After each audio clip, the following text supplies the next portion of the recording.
நம்ம பேட்ச்ல சர்டிபிகேட் வாங்கும்போது எல்லாரும் அழுகுறாங்களே, அது உண்மையான கண்ணீர், உண்மையா ஆனந்த கண்ணீர். அதை நான் கெத்தா ப்ரொமோட் பண்ணுவேன். சில பேர் அது போடுறது மார்க்கெட்டிங், அது விளம்பரமா? எது மார்க்கெட்டிங்? விதவிதமா ட்ரெஸ் பண்ணிட்டு வந்து கிளாமர் காட்டுறதா, இல்ல ஸ்டூடெண்ட்டுக்கு சொல்லி கொடுத்து அவங்க சந்தோஷமா அந்த சர்டிபிகேட் நம்ம அச்சீவ் பண்ணிட்டோம், நான் கட்டின காசுக்கு பழகிட்டேன், அவங்க கண்ணில் வர ஆனந்த கண்ணீரை காட்டுறது விளம்பரமா? இந்த விளம்பரத்தை நான் கெத்தா பண்ணுவேன் இல்லையா? இது கெத்து. நீ என்ன பண்ணாலும் நான் அதை பண்ணுவேன். இதுல எத்தனையோ பேர் அவங்க பர்சனல் சொல்லுவாங்க, பர்சனல் சொல்லி அழுவாங்க. அதை நான் என்னைக்கு ஒரு நாள் போஸ்ட் பண்ண மாட்டேன். அதெல்லாம் போட்டிருந்தா நான் எங்கேயோ போயிருப்பேன். அந்த பொண்ணுக்கு பேசினாலும் நான் போட மாட்டேன். நான் ஏதோ ஹெல்ப் பண்ணேன்னு அதை சொன்னா கூட நான் போட மாட்டேன். எதை நம்ம மார்க்கெட்டிங் யூஸ் பண்றோங்கிறது இருக்கு. இங்க பப்ஸ் கொடுத்தா கூட அது விளம்பரம், சிக்கன் போட்டா கூட அது விளம்பரம் இல்லையா? ஒரு டிஷ்யூ கொடுத்தா கூட விளம்பரம். இங்க எல்லாமே விளம்பரம்.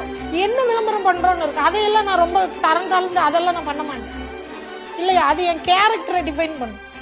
எதை காட்டுறோன்னு இருக்கு, எதை பண்றோம்னு இருக்கு. முதல் ஸ்டூடெண்டா இருந்தாலும் சரி, இல்ல கஸ்டமரா இருந்தாலும் சரி, ஒரு பிரைடல் புக் பண்றீங்க, இல்ல ஒரு மென்டாரை சூஸ் பண்றீங்கன்னா எதை பார்த்து சூஸ் பண்ணணும்னு ஒரு பேசிக் தெரிஞ்சுக்கோங்க.